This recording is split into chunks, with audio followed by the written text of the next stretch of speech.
This week, we're going to dive into creating a historical critique. Historical critiques are a unique way of looking at an artwork from a certain point of view. With these, your job as a critic will be to review a design or an artwork from someone else's time period, from their philosophy, or their personal circumstances. When you look at artworks from these different perspectives, very often you can find some interesting insights and connections that are not always evident in the artwork itself, but it does take some research. First, let's have a look at how a time period can change the meaning of an artwork. Here we see a painting of the same subject over 3 different time periods. This is the Madonna with the Christ child. Now these range from the 13th century to the end of the 19th century, and each was considered a masterpiece of its time. People flocked to see them, and they were a great influence on future generations of artists. Just looking at them, we can easily see some of the aesthetic differences, such as their color, their poses, maybe different painting techniques and media that they use. So these are all good visual indications of how painting has progressed. But let's do a little research and see if we can dig up some historical clues about why they were painted the way they did. First, this is a work by Duccio di Bonifacio.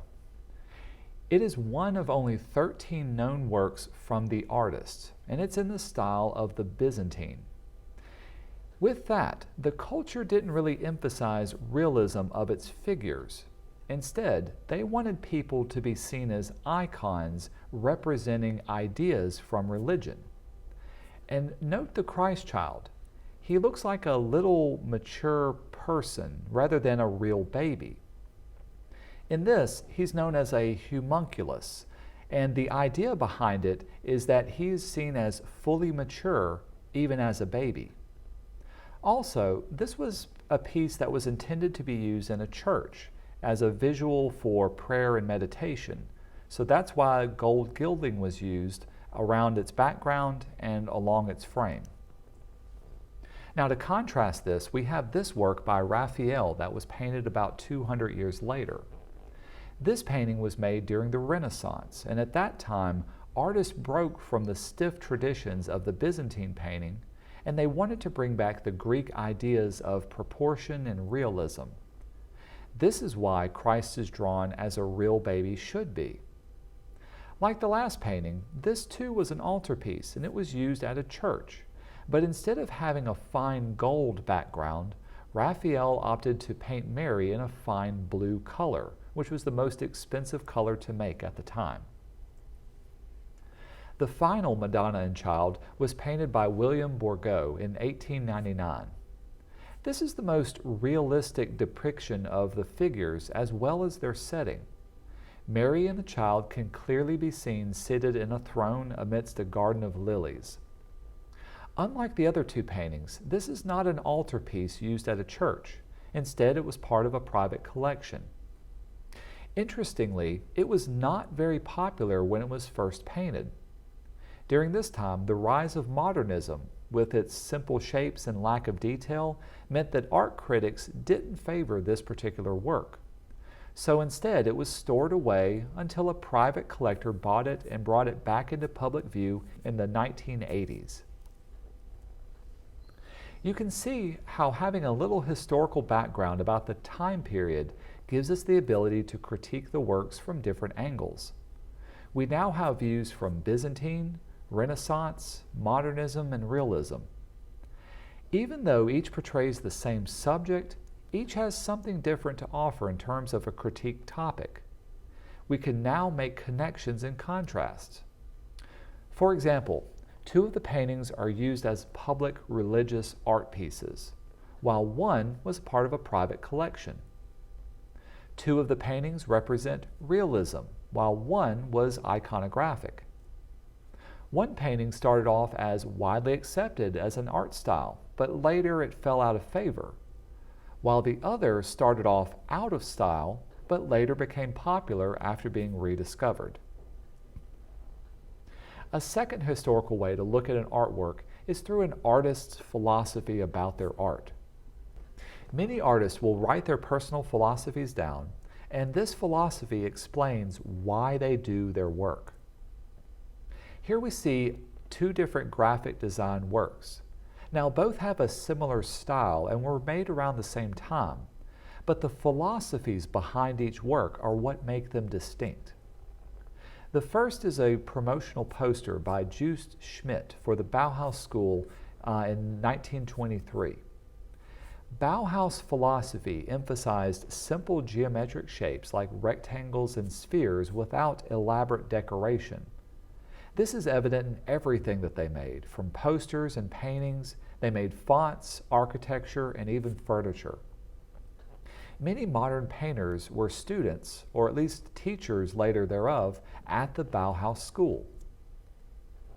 The second was a propaganda poster by L. Lissitzky in 1919. This is an example of constructivist art philosophy. At the time, Russia was undergoing a radical social change, and the most popular arts were spread quickly by new printing techniques. Those printers were controlled by the new socialist government. Thus, artists like Lissitzky became very popular, and his style helped influence other modern artists around Europe. The modernist philosophies of both groups are what helped shape art and graphic design as it is today. Even things like fonts, such as Helvetica and Futura and Avenir, are all products of the Bauhaus philosophy. Many logos and personal emblems you see today can be traced back to their simplistic style found in Russian constructivists. A final way to view artwork is on a personal level. Understanding a person's life circumstances and biography can often give us revealing insights as to why they chose to do certain things within their art. This is Ronald Searle. He was an English artist and satirical cartoonist, sculptor, and illustrator.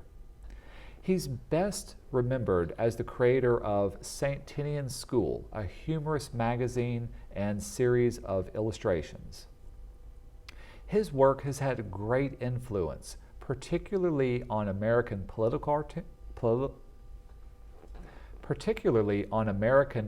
cartoons, animations, and book illustrations. He's simply known as a humorous illustrator. However, he first honed his craft of drawing and sketching people in 1941. He documented the brutal camp conditions of prisoner of war camp of the Japanese during World War II. He sketched a series of drawings that he hid under the mattresses of prisoners dying of cholera. At least one of his drawings is on display in the Shanghai Museum Chapel in Singapore, but the majority of his originals are permanent collections of the Imperial War Museum in London, along with the works of other POW artists. Knowing this personal history about Searle is a great way to contrast his light-hearted, humorous drawings of his later career. You can imagine how his work and career may have changed if he had never been a POW. In the end, any historical critique must be backed up with good research. This is one reason why it's so important for artists to study history and to put it into practice. Knowing the past allows your work to be connected with real life.